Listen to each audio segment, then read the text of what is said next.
things are different.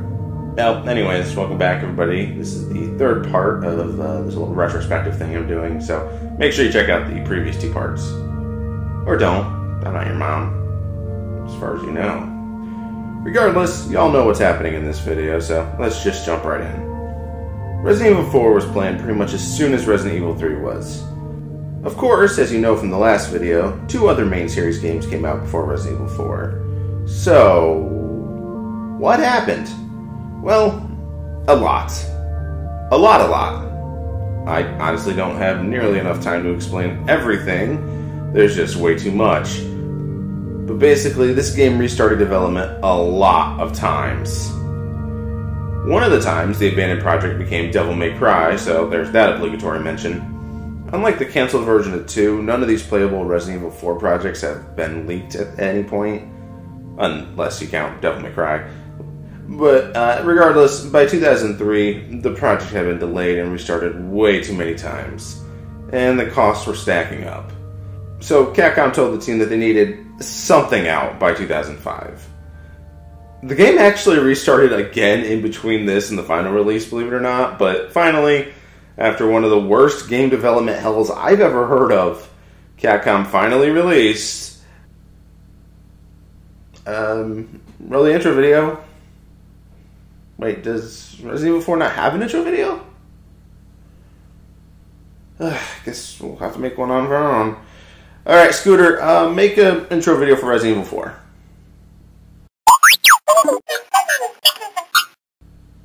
I don't know, just choose some music for it.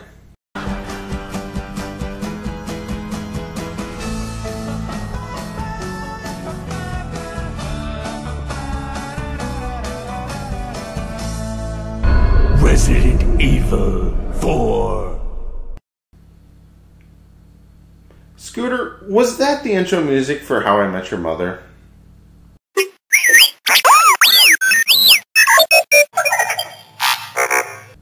Okay, next time I get to choose the music. Anyways, Resident Evil 4 was released exclusively for the GameCube in 2005.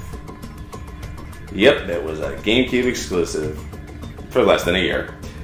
With the success of Resident Evil 4, Capcom decided to port it to literally everything. PS2 almost immediately, the Wii later on, PS3, 360, twice to the PC, PS4, Xbox One, Switch, iOS, Android. Heck, because it was on Android, that means that technically speaking, you could play it on your refrigerator. I tried running it on our refrigerator, but it didn't exactly work. What are you doing? Oh, I heard that you can actually get Resident Evil 4 to work on some refrigerators, so I'm trying to get it to work on our refrigerator. Well, you're a moron, and I hate you. You want some ice? Anyways, let's just get to the game itself. The plot is interesting. We finally step out of 1998 and jump forward to the far-off year of 2004. Umbrella has gone bankrupt due to bad PR taking out their stocks. Turns out zombie apocalypses are bad for business. Who knew? Anyways, Leon S. Kennedy is now working as a secret agent for the United States and has been sent into a small village in Spain to find the president's missing daughter, Ashley Graham. Leon soon finds out that Ashley has been kidnapped by cultists, who have implanted her, and soon Leon as well, with Las Plagas, a parasite being used by this cult as basically mind control. Their plan, which the leader of the cult stupidly tells Leon... Yo, Discount Palpatine, why are you telling us this? Leon, I think they shot something in my neck. ...is to send the controlled Ashley back to the U.S. with an extra parasite to infect the president, effectively taking over the entire free world. So now with a ticking clock before the parasite takes full control of both of them, Leon and Ashley need to find a way to remove the parasites and stop the cult. Which they do. What, I'm telling you about the game, not giving you a sales pitch. You might notice that the plot is pretty self-contained without really anything to tie it into the Resident Evil series as a whole, apart from Leon. And yeah, it really is. Ada does show up to do her normal Ada thing because, yeah, of course she's not actually dead.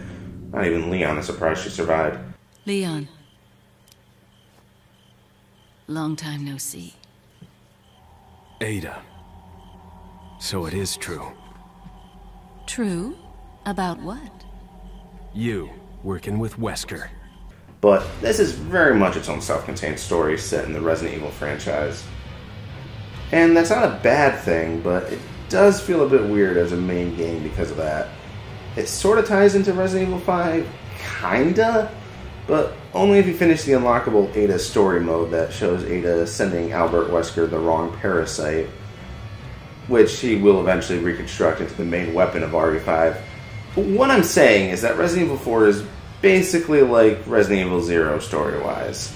It's pretty self-contained and not all that important, but that isn't a bad thing. Sometimes it is nice to just have a self-contained story. Also, that means that this is not a bad starting point for new players, story-wise at least. Which leads to the big changes. Gameplay. So remember how all the previous Resident Evil games played? Yeah, throw all that out. We now have over-the-shoulder camera in fully 3D environments with smart enemies that require precise gun aiming.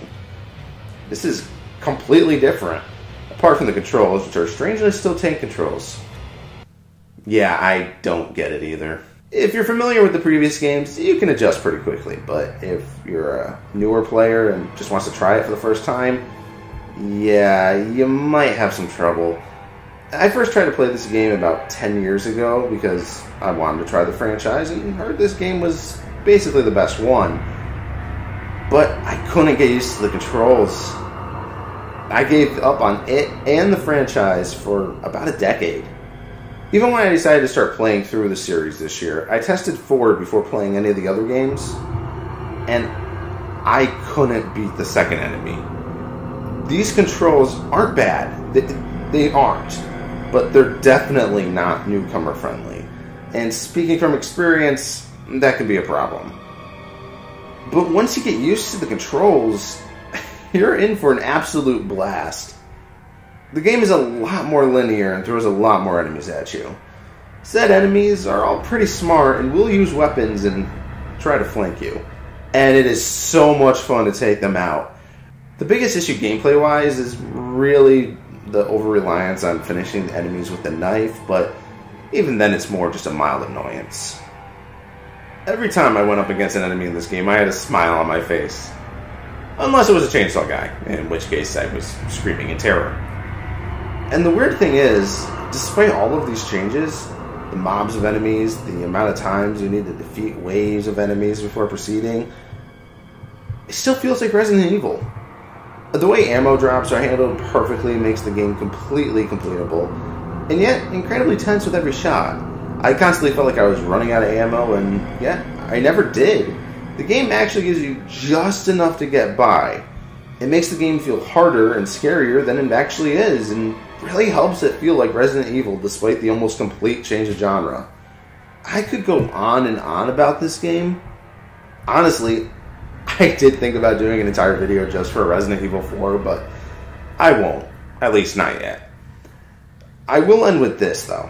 While I don't think it's the best game ever, like everyone told me, or even the best Resident Evil game, it is a fantastic game that was designed nearly perfectly. Give it a shot if you haven't already. And it's super easy to find this game, like I said before. Best version, in my opinion, though, would be the Wii version. It added motion controls that feel incredibly natural, and honestly, the first time I played the Wii version, I kind of forgot it was originally a GameCube game. It's that good. Also, the HD versions on the modern consoles are really good as well. That's how I played through originally.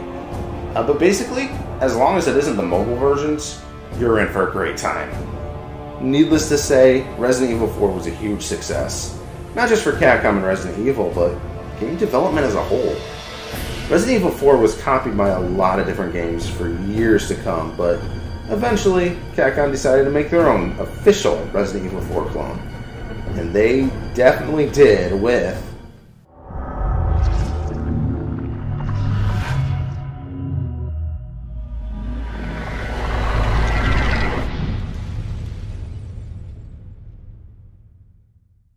Released in 2009 for the PS3, Xbox 360, and PC, Resident Evil 5 would later get re-releases for Xbox One, PS4, and Switch.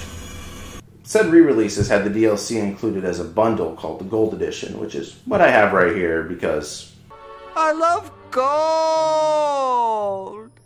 Also, apparently the game was released for something called the Shield Android TV. I don't know, I just saw it on Wikipedia, then I was double checking some dates. Weird. Oh yeah, the game. So Resident Evil 5 starts in the far off year of 2009. Yeah, I get used to these constant time jumps now. Chris Redfield is now a member of the BSAA, an organization that hunts down bioterror threats and stops them. He's meeting up with a new partner in Africa after his previous partner, Jill Valentine, presumably died a few years back.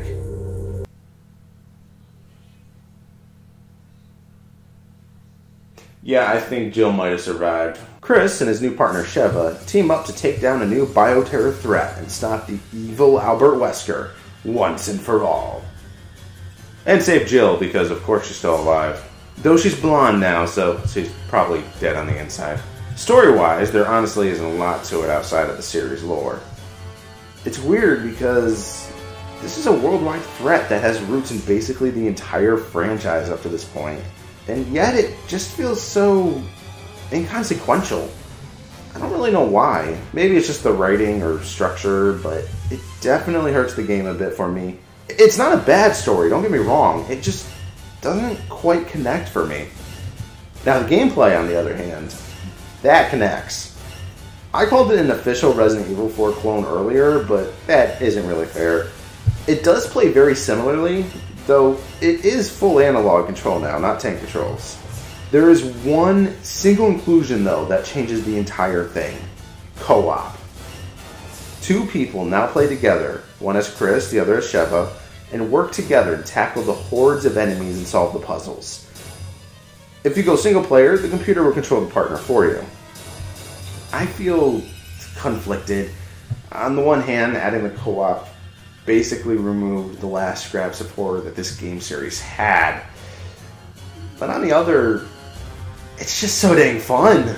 I originally thought I wouldn't be able to play co-op since I couldn't convince Evie to play with me, but then I remembered that the internet existed. Me and my friend Aaron spent hours playing through the game on different difficulty modes, collecting the hidden medallions, and just having an all-around excellent time.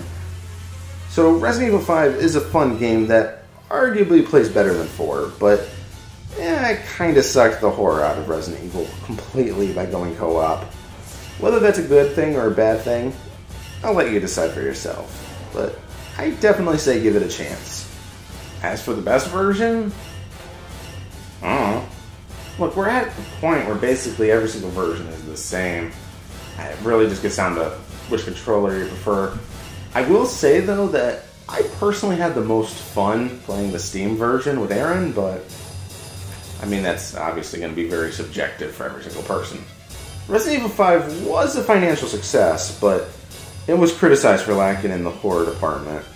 Others claimed the game was too short, so Capcom decided to try and appease everybody. That was a terrible idea. But they did it anyways, and we ended up with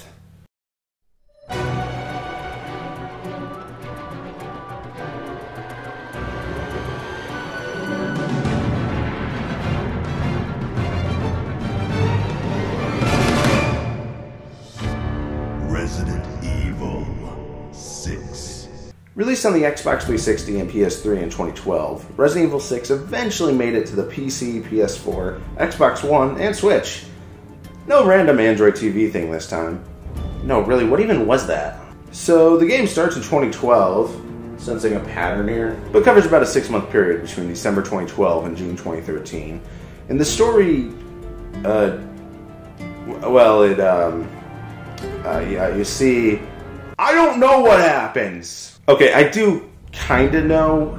Some evil Neo-Umbrella organization is trying to do bad stuff with some sort of non-clone clone of Ada that hatches from a cocoon. And what am I even saying? Look, I'm not even going to try here. The story is weird, complicated, and honestly kind of pointless. Not a lot is happening here series-wise. You do get to see some fan-favorite characters doing stuff, and get to catch up with Sherry after Resident Evil 2. But honestly, the story is a little bit too complex for its own good. But okay, the characters. We have a whopping 7.5 characters to play as between 4 campaigns. You have the Leon campaign, where you can play as Leon or some new person called Helena. Chris's campaign, where you can play as Chris or newcomer Piers. Newcomer Jake Mueller's campaign, where you play as an all-grown-up Sherry Birkin. Why would I willingly choose to play as Jake when I can play as Sherry? And lastly, Ada Wong's campaign, which was single-player only in the original release, but modern console versions allow you to play co-op, with the second player taking control of some non-canon nameless guy. The game plays like a perfected version of Resident Evil 5, co-op and all. It does control better and faster, but essentially still the same. Unfortunately, I wasn't able to play co-op for this one, so I'll judge it as just a single-player game. And it's okay. It's not great, but it's not terrible. The biggest issue is just its length. The playtime really isn't justified by the story, and it just gets monotonous over long play sessions. Also, while each campaign does play a bit differently, in my experience it's not really different enough. It feels like I'm playing through slightly different shades of Leon 4 times. And like I said, the story just doesn't really make it that worth it. Still, I'm glad I played the game. I had fun and may play through some of it again sometime, but unlike most of the other games in the series, it isn't overly replayable. It's just too long. As for the best version of the game, again, it's just like Resident Evil 5. It's basically the same game throughout all platforms. I guess maybe the more modern HD version, since they're the most complete. But if you're going to play through it, no matter what, just try to get a friend to play along with you. It's going to make it the most fun. Resident Evil 4 walked a narrow line between horror and action, and came out on the other side as one of the best of both. Resident Evil 5 and 6 tried to follow suit, but failed on the horror side.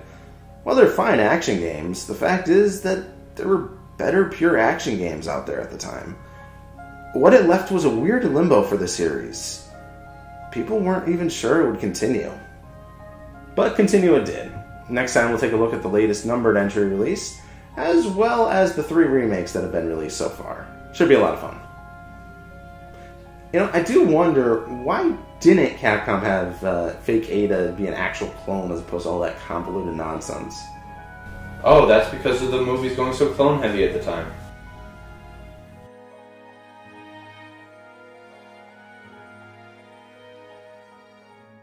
Where are you going? You leave every time we mention the movies. Don't worry about it, EB. I'm serious, don't follow me. I'm just making sure certain people pay for what they did.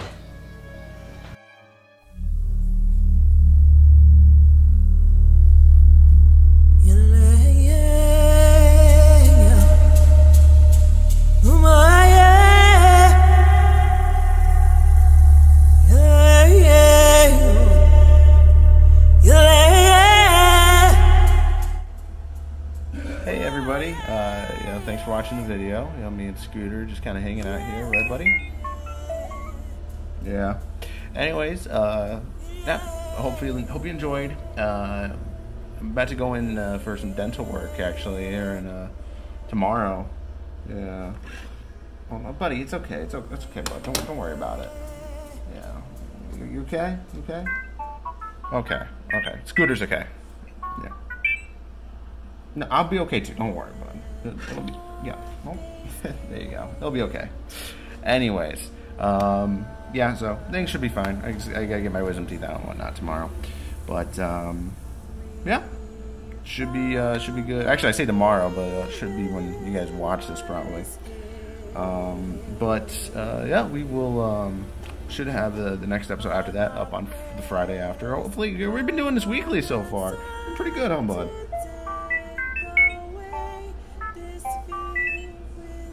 Indeed. So, yep. Thanks for watching, guys. Hope you enjoyed it. Hope you enjoy next week's. Hopefully, everything does come out weekly still. We've got lots of big plans, lots of great things we're working on. Yep. Yeah, I know. Don't worry. They'll know about that soon. Don't worry. But yeah, that's all for us. Remember, guys, be excellent to each other. Watch your language.